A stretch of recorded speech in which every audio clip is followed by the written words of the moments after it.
अलाहाबाद उच्च न्यायालयाने live in relationship बाबत एक निर्णय दिलेला आहे। यामध्ये 18 वय वर्ष खालील मुले किंवा मुली हे लिव्ह इन रिलेशनशिप मध्ये राहू शकत नाही किंवा त्यांना एकत्रात राहता येणार नाही आणि असे जर ते राहत असतील तर ते बेकायदेशीर आहे।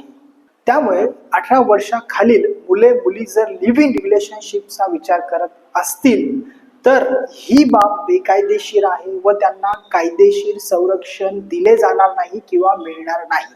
जरी यामध्ये मुलाचे वय हे 20 वर्ष असेल आणि मुलगी 18 वर्ष पूर्ण झालेले नसतील किंवा मुलीचे वय 20 वर्ष असेल आणि मुलगा हा 18 वर्षाचा पूर्ण नसेल तरी देखील असे नाते हे बेकायदेशीरच आहे। म्हणजे येथे ही बाब लक्षात घ्या, जर लिव्ह इन रिलेशनशिपचा विचार करत असाल तर मुलीचे वय 18 वर्ष पूर्ण असावे आणि मुलाचे वय 21 वर्ष पूर्ण असावे।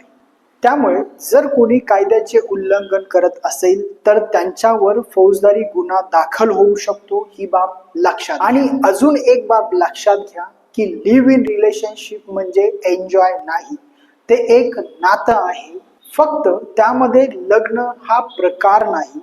म्हणजे लग्न न करता जे प्रौढ जोडपे आहे ते एकत्र राहते त्यांना लिव्ह इन रिलेशनशिप मध्ये राहणे असे म्हणतात।